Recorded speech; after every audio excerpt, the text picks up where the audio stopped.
Hello, back to you from the control room. It's Joni here. Okay, I'm going to continue our article. We had ended last time on beyond self-description. So I'm going to pick up where we left off. Beyond self-description. Last time we ended with this sentence right here. The processes underlining such self-understanding deserve intense empirical and conceptual scrutiny, for they are the heart of how children develop a will or a sense of individual purpose and how they become aware of both their separateness and connection to the social world. So now we go on to beyond the self-description. Some research using methods other than simple self-descriptions suggest that school-age children may have a much more elaborate and extensive system of self-knowledge than has typically been assumed. Damon and Hart, 1982, for example, concluded that some aspects of what they distinguish as the four major senses of self, physical self, active self, social self, and psychological self, are evident in some form at nearly every age. During middle childhood, they claim the physical self includes activity related physical attributes. The active self includes capabilities relative to others. The social self includes activities that are considered in light of others' reactions, approval or disapproval. And the psychological self includes knowledge, learned skill, motivation, or activity related emotional states. Harder's 1983 model of developmental change in self concept combines a focus of both content and structure, hypothesizing an increasing differentiation as well as integration of the self concept. She suggests 5 dimensions: physical attributes, observable attributes, emotions, motives, and cognitions. That process through 4 states paralleling Piagetian stages, from simple descriptions to trait labels to single abstractions to higher order abstractions. Future research on self understanding should concentrate on several aspects that have yet been fully considered and explored: self knowledge of emotions, of motives and goals, of skills and abilities, and of social roles. Very little is understood, for example, about children's understanding of emotional states, their origins, or their consequences. Anis, ante, anecdotally, ana,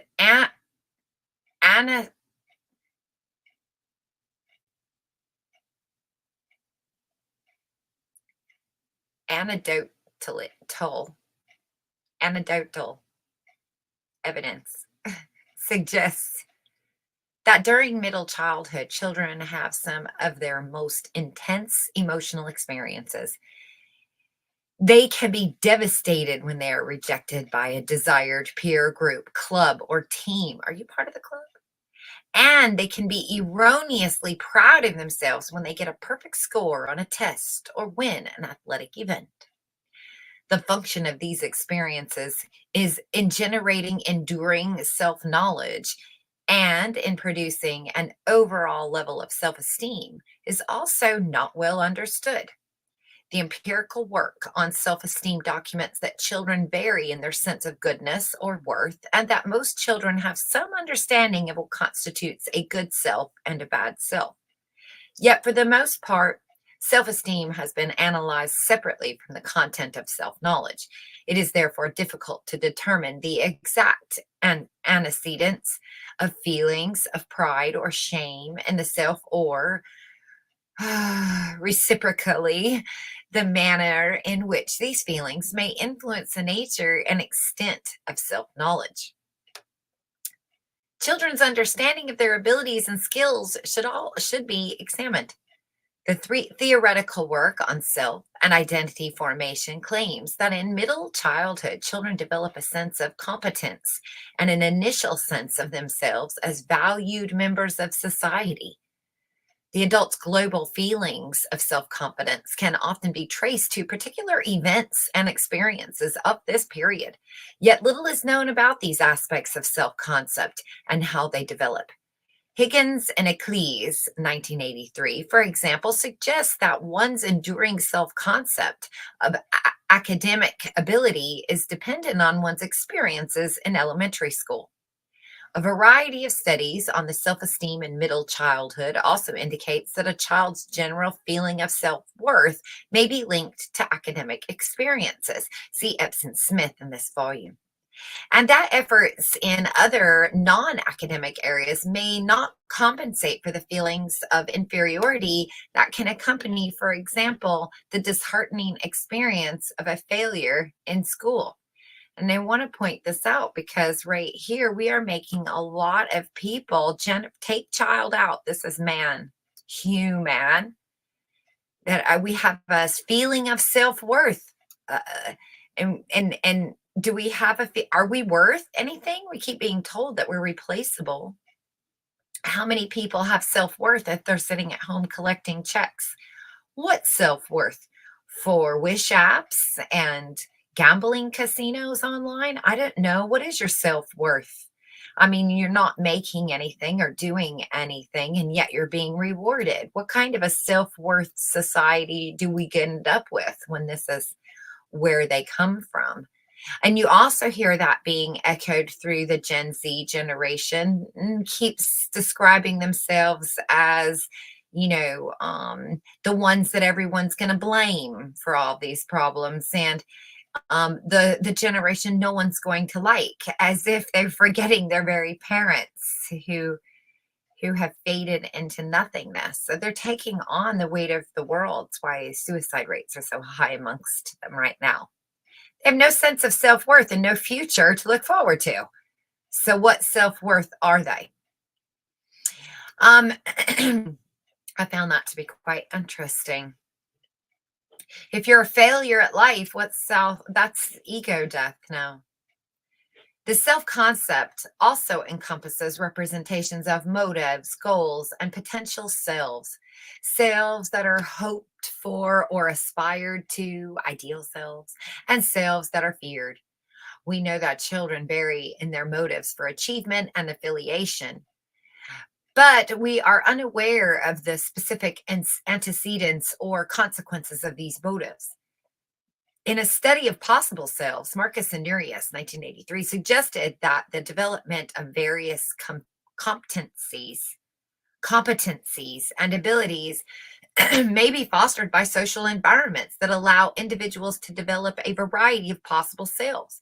The capable self, the productive self, the useful self, the nice self, the important self, the kooky crab, the crazy crab.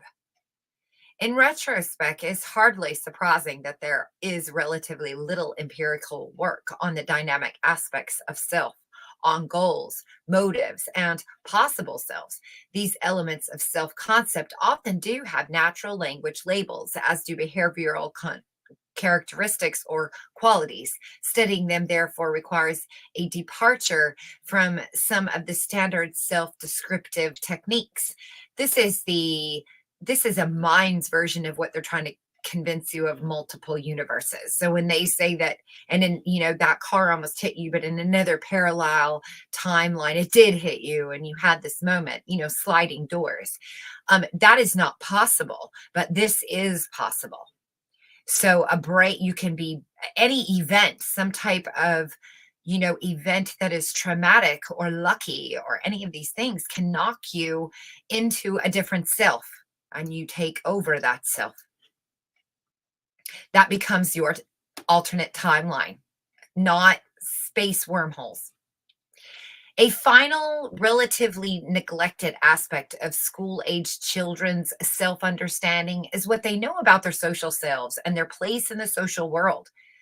Work by McGuire and McGuire in 1982 suggests that by age 8, why that 8 again? Children derive self knowledge from social comparisons of all sorts.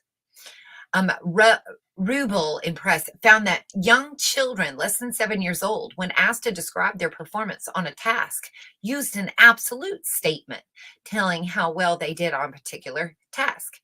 Older children, based on their self evaluations, at least in part, on a comparison of their own behavior with that of other children.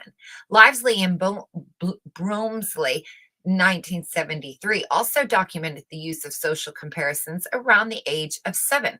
So to explain that, what that means is if I ask a 7-year-old who poured their own milk, and if they made a mess and spilt it, the fact that they poured the milk might make them say, how do you think you did on that? My 7-year-old daughter would go, I did really great, Mom. Look, I filled the glass, I completed it, I put the milk away.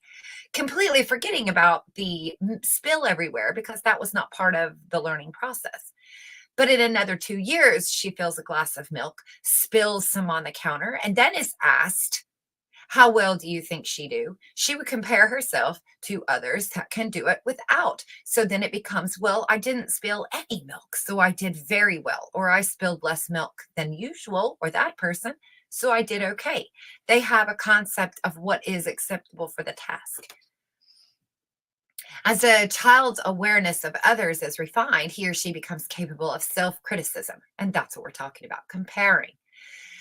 Even comparing themselves to past events. So past times I've spilt the milk, not necessarily even comparing it to mother who never spills the milk. It can be a self-comparison or self-criticism. Some research indicates that children aged 9 to 10 evidence a temporary drop in self-esteem. We saw that in the charts we were looking at from Magic and so forth earlier in the thing, perhaps because they're emerging self-critical abilities. Self-criticism is obviously linked to the internalization of standards, and both are key factors in developing self-control and self-management. See that section below. School-aged children also take on a variety of new social roles. Student, team member, friend. This type of self-knowledge is particularly important because it reflects knowledge of oneself and achieved rather than ascribes roles, rather than ascribed roles. That's Higgins and Eccles, 1983. In general, however, the self-knowledge that accompanies social roles is not well understood by researchers and requires the in-depth study of children in appropriate contexts. For example, some research suggests that acquiring self-knowledge of the student role may be as important as acquiring academic skills. We know relatively little about these additional aspects of self-knowledge, in part because self-concept is more often investigated in highly artificial situations. Assessing self-concept in meaningful context, play situations, competitive, cooperative situations, frustrating or rewarding situations, may activate some of these or other aspects of self-knowledge and allow investigators to have access to them. That's what the internet's given them. Self-descriptions also should be elicited under a variety of task constraints. As children begin to appreciate the discrepancies between the subjective and the objective self, the setting in which descriptions are elicited may affect their reports. Thus, children may describe themselves in one way to their teacher and quite another way to their potential friend or a stranger. And oftentimes we do this too in dating or when we're first meeting people. I see a lot anytime we're forming a relationship. So online and YouTube, I see this a lot. I describe myself as what I wish I could be, my projection of self. So I might have a catchy name that makes people think that I'm really good at numbers or I'm really good at, following the police around. I'm going to use these terms that I'm hoping you'll identify with. But if I don't know thyself, I'm actually just projecting an idea of myself out there, hoping you'll believe it. I'm a con man, and I'm conning my own self by thinking that I'm capable of living up to such a name. So I'm letting everyone know who I am, a potential friend or a potential stranger, a potential friend. And I'm telling them this is who I am. But the longer you're around them, you'll learn that's really not who they are. That's who they desire to be. Fake it till you make it comes to mind. The self concept in information processing. There is a consensus in most of the recent research on self understanding that self concept is not a unitary, monolithic structure, but a multifaceted phenomenon, some aspects of which are continually changing. In viewing self concept as an active, dynamic structure that is involved in meditating the social environment, self concept has been viewed as an organized set of cognitive structures. Building on the cognitive personality theory, which is Epstein 73, Kelly 55, Marcus 77, 80, defined the self as a set of cognitive schemes. Self schemes, is that schema? Am I saying that right? That is schemes, right? Schemasis? I don't know. See, that's throwing me off now. I'm gonna have to do a clickety. Ah, you turkey. Okay. Yes, a scheme. Okay. Schemes. Okay. I think the A was just throwing me off a bit. I didn't see that word enough for it to stay relative in my brain. Just wanted to make sure I wasn't saying it wrong. Okay. Self schemes are knowledge structures about the self that derive from past experiences and that organize and guide the processing of the self reliant, the self relevant information contained in the individual's social experiences. The individual is thought to actively construct both generalizations and hypothesis about the self from ongoing life events. So, examples: I am independent, or I get along well with other types of people, or I am shy, I'm a good mother, teacher, volleyball player, etc. Self schemes develop around those aspects of the self that become personally significant in the course of social interactions, and they reflect domains of enduring salience, investment, and concern or concern. Self schemes provide an individual with a point of view, an anchor, or a frame of reference. As mechanisms of selectivity, they guide the individual in choosing the aspects of social behavior to be regarded as relevant and function as interpretive frameworks for understanding this behavior. The information processing consequences of self schemes have been discussed at length elsewhere. See these things. With respect to self, individuals, and self schemes in particular domains. One, can process information about the self effectively. Can you make judgments with relative ease and certainty? Two, are consistent in their responses. Three, have relative better cognition, memory, and recall for information relevant to this domain. Four, can predict future behavior in the domain. Five, can resist information that is counter to the prevailing scheme. And six, can evaluate new information for its relevance to a given domain. This sounds exactly like what's going on in the world with Know Thyself. It seems as if this is going to be the process that we're all going to go through. First, can you process information about yourself first? And then, are you consistent? Do you have good cognition? Do you lie a lot? Because that makes it harder. Can you predict people's behaviors? Can you resist information that is counter to the prevailing scheme there? And can you evaluate new information for its relevance? Do you just dismiss it, which so many do because they can't resist? They can't resist. The self schemes children have children have not yet been explored, but Marcus, 1980, hypothesized that during middle childhood, some of the most powerful and enduring self schemes take place. Self schemes of academic ability, of popularity with peers, and of athletic ability are particularly likely to be generated during the elementary school years. Self schemes define a past self. but even more important because they contain representations of goals, plans, and behavioral strategies. They help to define a future possible self. Beautiful. The schematic view of the self does not make it any more accessible to direct observation. Yet a view of the self as a knowledge structure or set of structures does divest in some of its mystical properties.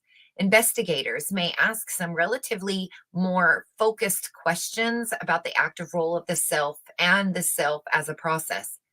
Such questions include: how is the self represented in memory?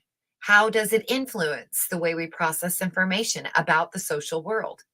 Is the self structure just one of many structures that may be engaged to handle incoming information?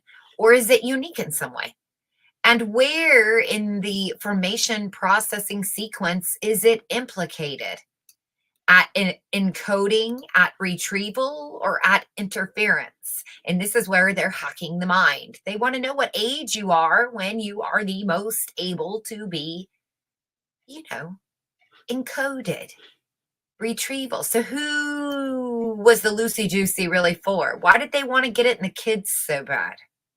Do you see what I'm saying? Why did they want to get that new encoding RNA into our teenagers and children? Remember, if under 6, they kind of gave them all a pass. They really wanted our children, our teenagers, so much so that they allowed them to essentially divorce their parents or become emancipated in order to start making these decisions for themselves, encoding them at their elementary adolescent years. Absolutely brilliant. In the social, you got to be proud of that one when you're admiring the devil, because again, that magic trick, you think you know what the magic trick was. You think you got an idea, but you not really got an idea. You just have part of the trick. There are so many hands in Shiva's, arm sockets. In the social psychological research of self-concept, other recent developments might be productively applied to understand the self-concept of the school-aged child. Greenwald, 1980, for example, has analyzed the self as a totalitarian state with some built-in biases that function to preserve its organization. These include egocentricity, beneficence, a view of the self as responsible for the desire but not the undesired, and conservatism, resistance to cognitive change. All of these cognitive biases surely begin to develop very soon in an individual's experience with self and contribute to the total self-concept. Other theoretical ideas of self-preservation, self-monitoring, and self-awareness are also analysis of self-concept processes that could be usefully explored with children. Research on self-regulation. Self-regulation can best be described as a set of components. For example, self-monitoring, self-evaluation, self-reinforcement, and self-control, constituting a dynamic process rather than a single act or state. The desperate attempts to specify this complex process can be organized under 4 major headlines. 1, ego control theories. 2, social learning theories. 3, cognitive behavior modification theories. And 4, component models of self-regulation. This one being one they really like. The degree to which the self is centrally implicated by these theoretical perspectives vary, but they have all generated research all generated research that is potentially important for understanding the role of the self-concept in behavioral regulation during middle childhood. Implications from ego psychology. With respect to self-management skills and motives, the psychodynamic model focuses on the internal drives and familial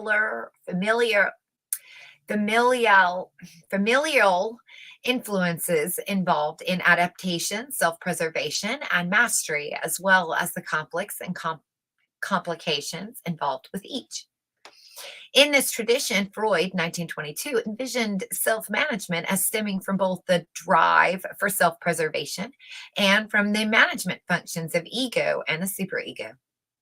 The influence of the superego comes through the conscious as the moderating moral agent, and through the ego ideal as the internalization of positive values and aspirations from significant family members, or according to Shabatini in 1961, from a wider social network.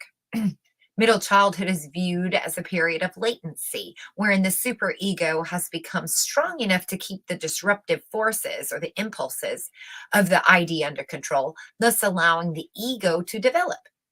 Through development of the ego, co-regulation and self and social forces increasingly supplements the more fundamental regulation based on impulse, self as ID, gratification. By its very definition, as a period of latency, this ego development is not viewed as consciously evolving, intense conflict or struggle on the part of the individual. Furthermore, while some degree of external influence is acknowledged, traditional ego control theorists view self control as a relatively stable personality characteristic, deriving predominantly from forces within the self. That's that possible junk DNA, something inside. So, even if I take, you know, a child that's so there's something that weighs heavier. I might not always get a brown-eyed baby. Something inside there has more control over the environment. Lovinger's 1966 and Wessler 1970 theory of ego development, which expands on Kohlberg's 1969 well-known stages of moral development, which we've talked about before. So if you haven't, go back and find that stream and listen, incorporates many elements in the early ego theorists. Her model postulates a fixed sequence of developmental stages of impulse control and character development. With each stage, the child is better able to control his or her behavior, and to understand both internal and external sources of conflict and reward. Increasing self-control is first motivated by fear of reprisal, followed by a sense of moral obligation to obey the rules, and finally by a sense of moral principle and personal integrity. This last stage best characterizes middle childhood. While developing progress certainly varies, children in later middle childhood tend to be less rigid and self-centered as their moral reasoning. in their moral reasoning. From a developmental point of view, several questions about this and several general stage models arise. While the stages are assumed to be broadly applicable, empirical validation of them as a measure of the individual differences has been achieved only for adults. Whether the sequential nature of these stages can be generalized to children, however, is unclear. The extent to which such variables as intelligence and verbal fluency may mediate or be influenced by stage development is also unclear. And the extent to which the ego development levels can be used to predict and explain situation or domain-specific behavior needs further investigation. They just keep calling for more investigation on how to control you. A somewhat different line of research involving impulse control has been that of Block and Block, 1971-1980. Their view of the ego functioning draws heavily on Lewin's 1935, 1936, 1938, 1951 theory of motivational dynamics and bounded psychological systems of needs and forces. The major focus of their work has been identifying the components of ego control and ego resiliency. And their work is especially pertinent to middle childhood because it links the concept of ego control to the self-regulation patterns and the skills of the individual. Good Jesus. We're just handing the devil. I mean, that's beautiful. That's absolutely gorgeous. You want to know how you're being controlled on mass levels. Wow. They're learning it. Micro, macro, as small, also big.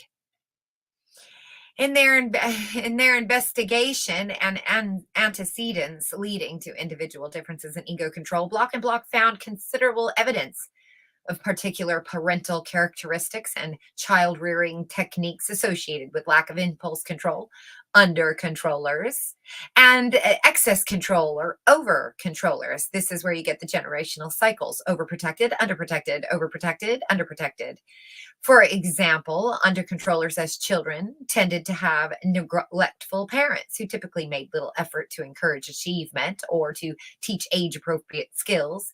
Family dynamics were often tense and unpredictable, with punishment often being more of expression of the parent's own anger than a consequence of the child's behavior that could be controlled. In short, the extent to which the manner in which parents taught or imposed regulation on the children was predictive of the children's subsequent patterns of self regulation. Exactly what they say in generational studies. If this is what you grow up with, this is what you end up with.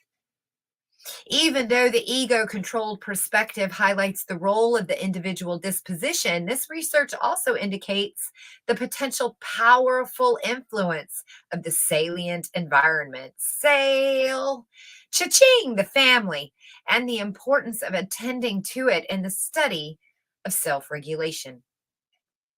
The empirical investigation of many ego centered constructs with children has required adjustments to make them more meaningful and appropriate to various age levels. What is lacking in the ego psychology literature is a thorough analysis of the ways the ego control, ego resistancy, and the ego related skills or states may be manifested differently at different developmental stages. Also needed as an assessment of the complementary nature of other theoretical explanations of self regulation and those of ego development. Social learning theory and self management. While ego control theorists view self control as a stable dispositional personality characteristic, social learning theorists focus on the disseminative, situational, specific qualities of self control. For example, a child's perception of how rewarding or punishing a model or a course of action is perceived to the will greatly influence his or her behavior. The basic self-control processes that have been explored from social learning perspectives also have centered around the functional control of impulses. By and large, these pursuits have involved resistance of temptation in the absence of surveillance, self-imposed delay of gratification, or expressive and impulse or expression of impulses for the sakes of future consequences, the tolerance of the self-initiated frustration and delay of the self-imposed rewards. That's where we get a lot of that religion and stuff. Interesting. Although recent work on social learning has begun to address the roles of cognitive mediators in self-control process, traditional approaches focus on environmental sources of behavioral control and viewed the individual in a largely reactive position. From this perspective, behavior that appears to be under control through self-reinforcement can, under close examination, be shown to be caused by near or distant external contingencies. Those who relax the traditional assumptions have tended to highlight the interactive relationship between the individual and the environment. Do you see why controlling our environment is so important? Gematria, wordsmiths. Two areas that have been studied from social learning perspective are especially relevant to the self-concept tasks of middle childhood. One, the effects of punishment, and two, the effects of modeling on self-regulation and self-control. Considerable support now exists for the general effectiveness of punishment in a child's development of internalization control, i.e., values and norms incorporated into the self system. Both are effective and cognitive aspects of self concept play a role in self regulation. For example, Aaron Freed, 1968, 69, 76, built a strong case for the importance of affect, particularly anxiety, in promoting the internalization of self control standards. In his view, a child will strive to avoid such negative effects as guilt, anxiety, or fear that become associated with the cognitive representations that co occur when the punishment of certain behaviors. By reducing the occurrence of these negative behaviors, the child will avoid or reduce the associated cognitions and thus the related behaviors. Self love. Every time I do that, I get in trouble. I can choose to just stop doing it. Continue to be abused is what that will lead you to. Although a variety of potentially negative consequences are associated with punishment, this is evident that punishment is particularly effective if accompanied by an explicit verbal rationale or moral evaluation. Do it for the children. The relative effectiveness of different types of rationales tends to vary with the developmental stage of the child. For example, rationales emphasizing the rights of others as well as those based on empathy and an appreciation for others' feelings are more effective with the children age 7 and older than with preschoolers. We're 7 and older, right? We're turning 13. We're 12 turning 13. We're about to have our bar mitzvah, our rite of passage, and our feelings are emphasized about the rights of others based on empathy. And do you see why that works on us? Because for the past few years, this has been a very powerful tool in their banks for quite a while. Because remember, God doesn't work on the same time scale you do. Neither does the devil. They're very patient. This is generational thinking is what we're looking at. Hundreds of years, cycles within cycles. Presley and Park, who did a lot of papers in the 70s, attribute these results to increased cognitive sophistication and more developed moral reasoning, and thus a better defined self system. And now I can convince you to let me infiltrate your countries under the guise of they are being abused. Look at them, they're victims. And this works quite well on a lot of people. They do believe that others are victims. They believe exactly what they see. And they may or may not be. Okay. I'm not saying there aren't victims out there. I'm saying that in us, encoded thought of moral development and reasoning that is in us is being exploited because of that. Because of the greater self-awareness and astuteness at observing and inferring from others, school-age children are particularly what? Vulnerable to influence through social modeling. Holy shit. Social media. Business. And, conspiracy. Investigation of the effects of modeling in shaping and eliciting desirable behavior or suppressing undesirable behavior in children indicates the importance of situational and model characteristics. Model meaning we need you to model something. We need you to emulate. For example, the extent to which models are perceived as powerful and rewarding. These people, or as behaving consistently with a child's moral or performance standards from these people, is significantly related to the likelihood of the child emulating them and adopting their standards. And now you see why role models are very important at this age.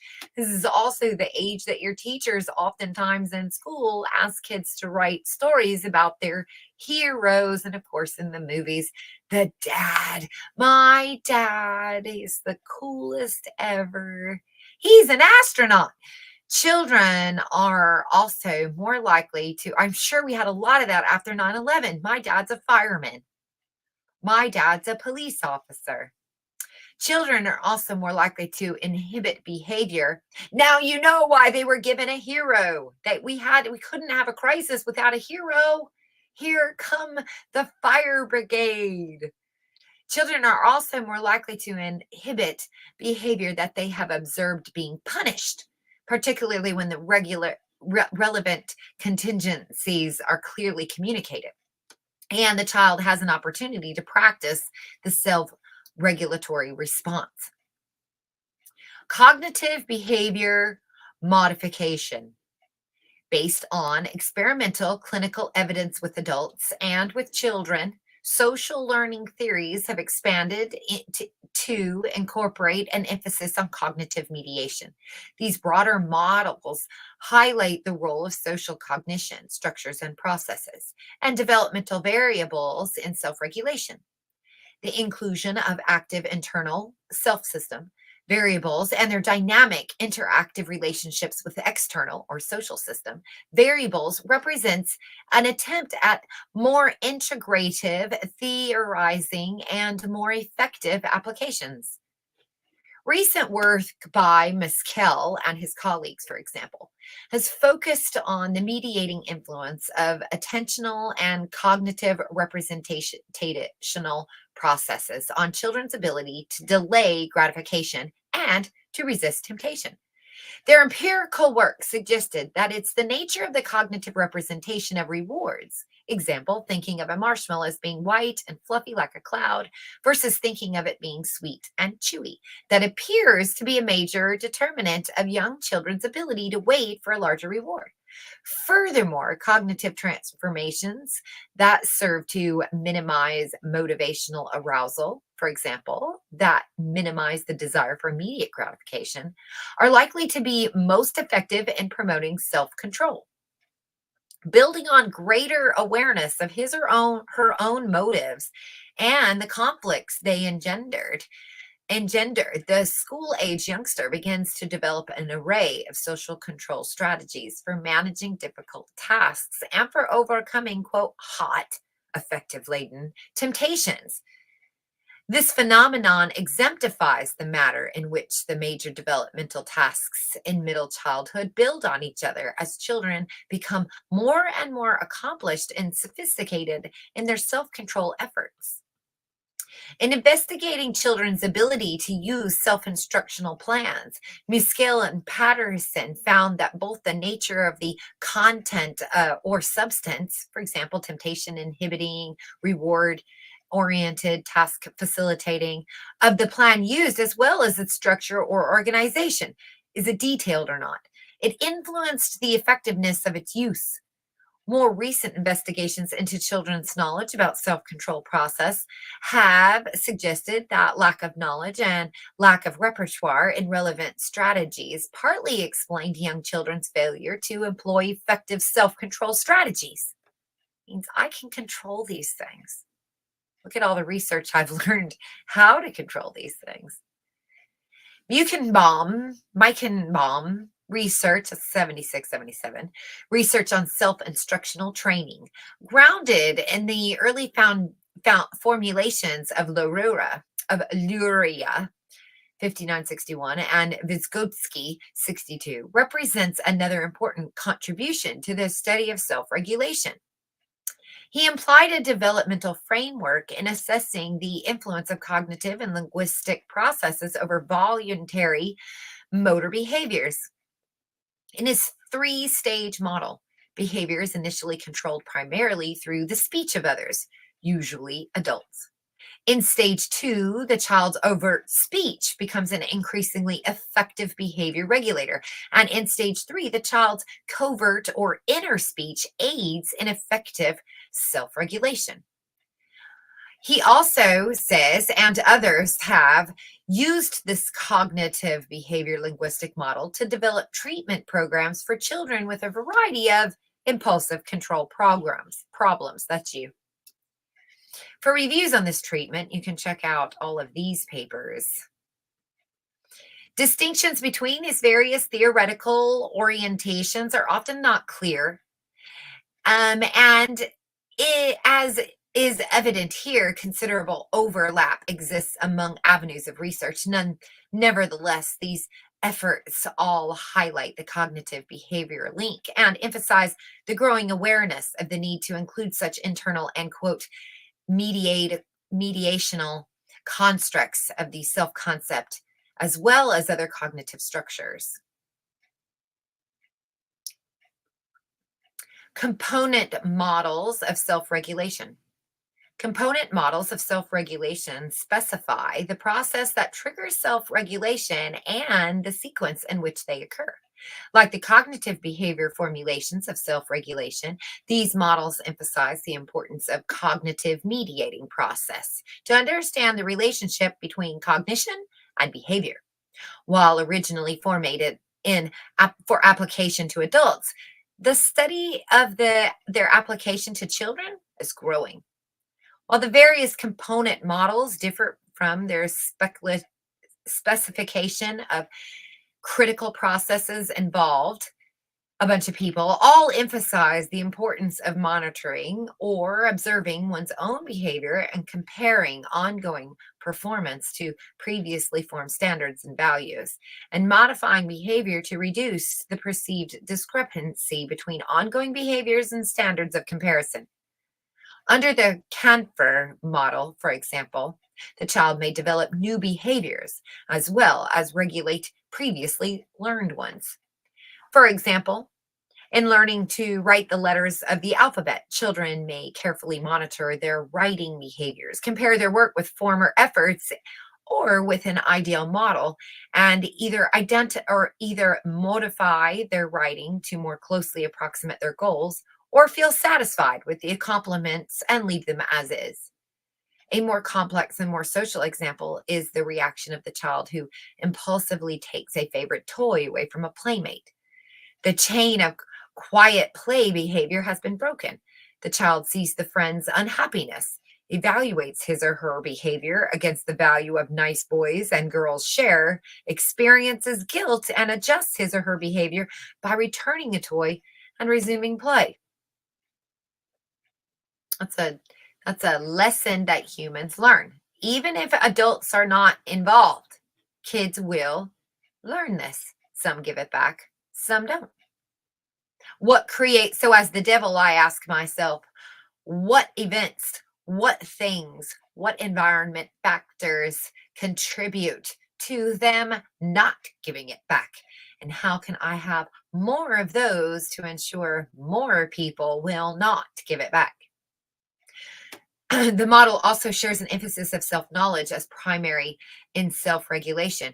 Carver and Schreier explicitly implicate self-understanding in the description of the function and salience of self-monitoring and self-anchored reference standards or values. Attention or focus on the self serves an important mediating role in self-regulation. Directing attention to this self increases the tendency to compare one's present state with relevant and salient reference values and results in increased conformity to these standards. With Bandura's 81 model, perceived self-efficiency is critical to effective self-regulation, while initial efficacy experiences efficacy, I said that wrong earlier, are centered around in the family. Peers assume an increasingly important roles in the school child's development, self-knowledge of his or her own capacities. So the family and the peers. It is through peer interaction that children broaden the scope or make finer distinctions as their capacities and subsequent efficacy. The relationship between peer affiliations and efficacy development is viewed as reciprocal and as capable of working to benefit or deterrent of the child. It's going to either benefit or deter them. The need for integrative and developmental perspectives. Research on self-management has been characterized by a diversity of theoretical approaches. Unfortunately, advances in one's school of thought are rarely considered by another, and the result has been minimal theoretical integration. As a consequence, much of the work has served to explain only pieces of this phenomenon. Many are too global to be practically utility. Many of the stage models, example. Others are too fractor or uh, others are too factor or situation specific to be generalizable across circumstances or to be meaningful to theorists of different perspectives. To gain a more comprehensive understanding of self management and the range of intervening variables, a streamlining and integration of major findings from the fields of self theory, cognitive psychology, social learning theory, ego development, and developmental psychology will surely be necessary. We've got it. It's called the meaning of life theory. That's what we do.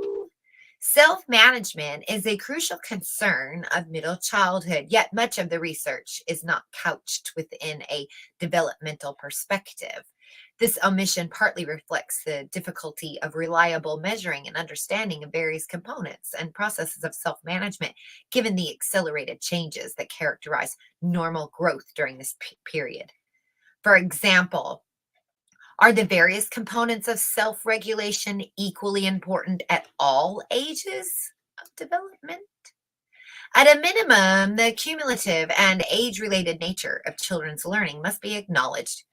Scaled down models of self regulation based on adult behavior may be not only insufficient, but also inaccurate.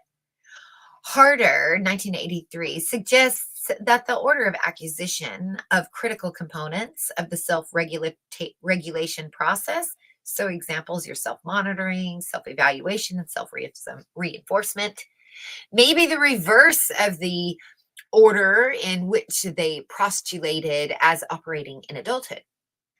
Moreover, constructs and components of the self that are central and meaningful to the adult's self definition may not be relevant to a child's self definition or may be relevant in very different ways. Similarly, the manner and sequence of information processing this decision making changes with age as the child's cognitive skills, such as viewing the self as an object and reinforcing the self without external supports, increase. Following the line of thought, Harder 1982 had pressed for the need to distinguish between the self as knower, an active agent engaging in the process of self management, and the self as object, a cognitive construction to which these processes are applied. Differentiating onto genetic changes within these two realms should prove more comprehensive understanding of self observation, self evaluation, and self response, and of the linkage between self knowledge and self management. In short, differentiation among the various dimensions, spiritual, perpetual, cognitive, behavioral, attitudinal, and emotional, of self-management from a development perspective is needed if meaningful and useful applications relevant to the child are to be established. In one attempt at synchronizing the relevant speculative and empirical literatures, Carly 77 presented a tentative four-component model that describes self-regulatory efforts. The first three steps: problem recognition and appraisal, commitment, choice, and extended self management or self control, are capable of reciprocal influence. The fourth step involves habit reorganization. I really like that word. The model assumes some sort of novel or dramatic change recognized by the actor, which interprets automatic chains of response or regulation and provokes a shift to, quote, manual control. Admittedly, models such as this one require considerably more detailed operationalization and evidence of applicability across situations and individuals. Carroll's model is exemplary. However, in its attention to skills that change during development, such as the ability to recognize a behavior management problem and to appreciate the potential value of self management procedures. Step two, commitment is also of particular importance for the self management by children. For the child must prefer self management over perceived alternatives. The dimensions of perception, understanding, and motivation are often overlooked by researchers, theorists, and clinicians concerned with self regulation in children. More recently, Carolee offered a more finely differentiated specification of the skill components requisite for acquiring and maintaining a repertoire of functional self-regulation responses. Efforts such as these, refined with regard to developmental differences and to means of utilization, assessment, prediction, intervention, have considerable promise.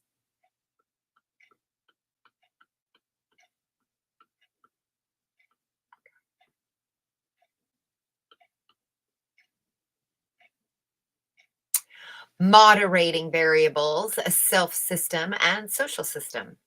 The framework outlined in the beginning of the chapter suggests a number of variables that may potentially influence the self system and the social system, as well as the resulting processes of self understanding and self regulation. Different social environments may be associated with very different self concepts. Most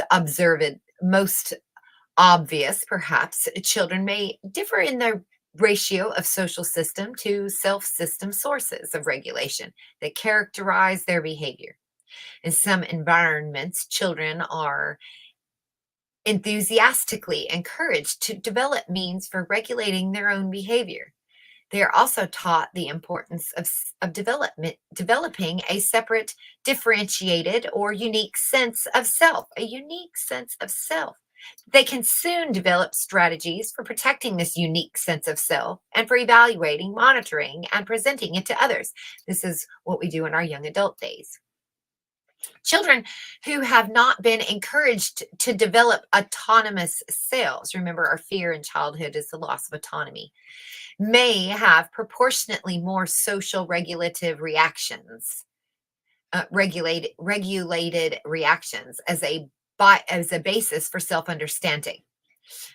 Children who have not been encouraged to develop autonomous selves may have proportionately more socially regulated reactions as a basis for self-understanding. When children are always surrounded by a similar set of others or have little privacy, it may be unnecessary and perhaps impossible to forge a differentiated sense of self. Do you read what that says? Do you see what that says? Children that are always surrounded by similar set of other people. So in other words, everyone around them is just like them. And or they have very little privacy. All saying I. It may be unnecessary and perhaps impossible to forge a differentiated sense of self. In other words, I don't need to be, I'm part of the pack, so I don't need to forge my own sense of self. I'm okay with a group sense of self. Or it could just simply be impossible because you're just going to be kicked out of the group altogether. That's crazy. Variation in the self system. Some societies encourage the development of a well differentiated, autonomous self that is forcefully and willfully in control of all the important aspects of individual behavior. This self is also required to be special or even unique self that is quite different from others, despite the obvious behavioral similarities that is required by the social environment. Such a view encourages what appears to be two selves, one that is private and one that is manipulated or presented to the public. individuals are likely to vary, however, in how they meet these requirements. That is absolutely scary, is what that is. And at 1 hour. And I'm going to end this next segment. And I will be back with a part 3 of how we're being controlled. Crazy, isn't it?